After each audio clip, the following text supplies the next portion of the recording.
삼성이 현금 대신 주식을 주겠다고 한 건 돈이 없어서가 아닙니다. 결론부터 말씀드리면 오늘 이 이야기는 삼성이나 SK 직원만의 이야기가 아닙니다. 여러분이 회사에서 받는 보너스, 인센티브, 성과급, 그 형태가 현금이냐 주식이냐에 따라 누가 이득을 보고 누가 위험을 떠안는지가 완전히 달라집니다. 그리고 그 선택은 직원이 아니라 회사가 합니다. 먼저 왜 삼성이 주식을 선택했는지 재무 계산을 뜯어보겠습니다. 그 다음 SK하이닉스가 현금을 줄 수 있었던 구조적 이유를 밝히고요. 마지막으로 이 두 선택이 실제로 직원에게 무엇을 의미하는지 한 겹씩 벗겨드리겠습니다. 같은 반도체 호황기입니다. SK하이닉스는 2026년 1분기에 영업이익 37조 6천억 원을 기록했습니다. 전년 대비 무려 405% 증가한 수치인데요. 영업이익률은 7.153%, 반도체 업계 사상 최고 수준입니다.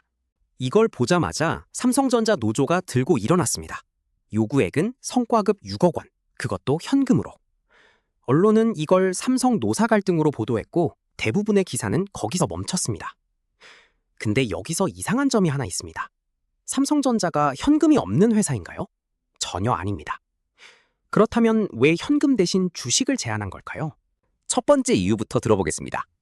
삼성전자는 지금 평택 4기 반도체 공장, 업계에선 P4라고 부르는 곳을 짓고 있습니다. 총 투자 규모가 약 300조 원으로 추산되는 장기 프로젝트인데요. 연간 설비 투자, 즉 캐펙스만 40조 원 이상이 계획돼 있습니다. 여기에 더해 HBM이라는 고대역폭 메모리 경쟁에서 SK하이닉스에 뒤처진 삼성은 2026년 한 해에만 R&D 예산을 전년 대비 15% 이상 늘렸습니다. 그러니까 삼성의 현금은 이미 쓸 곳이 다 예약돼 있는 겁니다. 여기서 계산을 해보면요. 삼성전자 국내 사업장 직원이 약 12만 명입니다.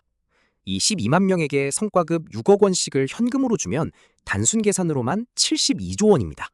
설비 투자 계획 전체가 흔들릴 수 있는 규모인 거죠.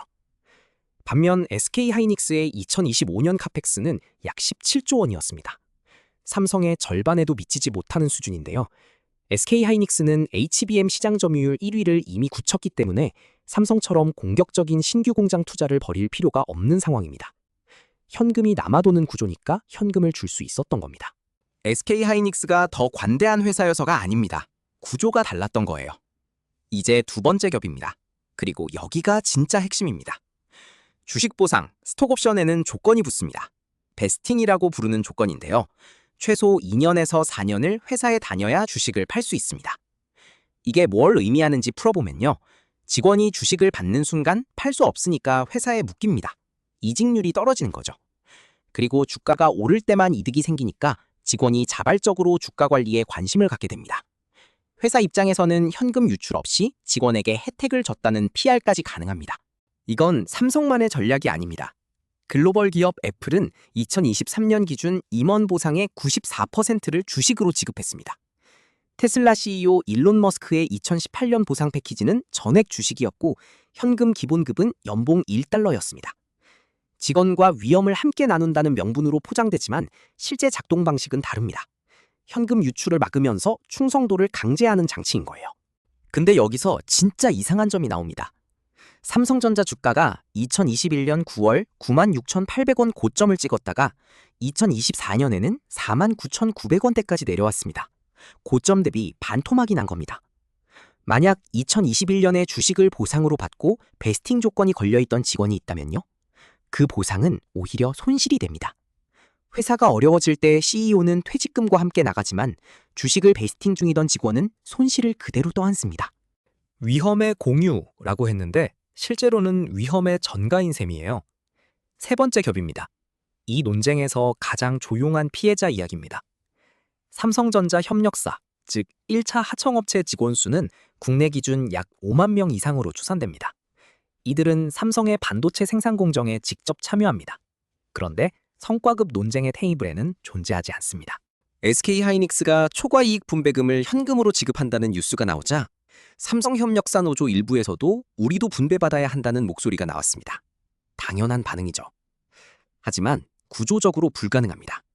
하청계약은 도급 단가로 묶여 있거든요. 원청 삼성전자의 영업이익이 405% 오른다고 해서 하청 단가가 자동으로 오르는 구조가 아닙니다. 반도체 공장 안에서 같은 공간에 있어도 계약서 한 장 차이로 혜택의 세계가 완전히 갈립니다. 현금이냐 주식이냐를 논쟁하는 사람들은 그나마 테이블에 앉아 있는 사람들입니다. 테이블에조차 없는 5만 명의 이야기는 언론 보도에서 단 한 줄도 나오지 않았습니다. 이 구조를 한번 크게 보면 어떻게 보일까요? 삼성전자가 주식을 제안한 건 재무적으로는 합리적인 선택입니다. 300조 원짜리 공장을 짓고 있고 경쟁에서 뒤처진 HBM 개발에 R&D를 쏟아붓고 있는 상황에서 현금을 수십조 원 유출하기는 어렵습니다. 하지만 그 합리적 선택이 직원에게 전달되는 방식은 우리가 이익을 나눠드립니다. 입니다. 그리고 주가가 반토막 났을 때의 손실은 말하지 않습니다. SK하이닉스가 현금을 줄 수 있었던 건 경영진이 착해서가 아닙니다. 캐펙스가 17조 원으로 삼성의 절반 이하이고 HBM 1위를 이미 굳혀서 당장 쏟아부을 데가 없었기 때문입니다. 현금이 남으면 현금을 줍니다. 그게 기업의 논리입니다. 소비경제 관점에서 보면 또 다른 차이가 보입니다. 직원이 현금을 받으면 소비로 이어지고 그 소비는 지역 경제를 돌립니다. 주식을 받으면 대부분 투자 자산으로만 흐릅니다. 어떤 형태의 보상이 경제 전체에 더 넓게 퍼지는지는 사실 계산하기 어렵지 않습니다. 결국 오늘 이 논쟁에서 우리가 놓치면 안 되는 건 하나입니다. 현금이냐 주식이냐는 표면의 질문입니다. 그 아래에는 이 이익이 누구의 것인가? 라는 훨씬 오래된 질문이 있습니다. 그리고 그 질문에 대한 답을 결정하는 건 직원이 아닙니다. 회사가 합니다. 계약서가 합니다. 도급 구조가 합니다.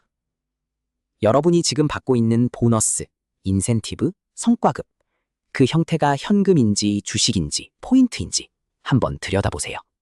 그리고 베스팅 조건이 붙어 있다면 그 조건이 누구에게 유리한 구조인지도요.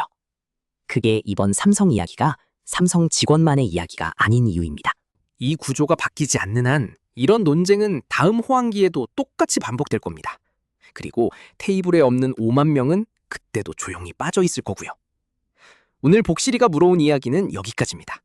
오늘 내용이 도움되셨다면 구독과 좋아요 한번 눌러주세요.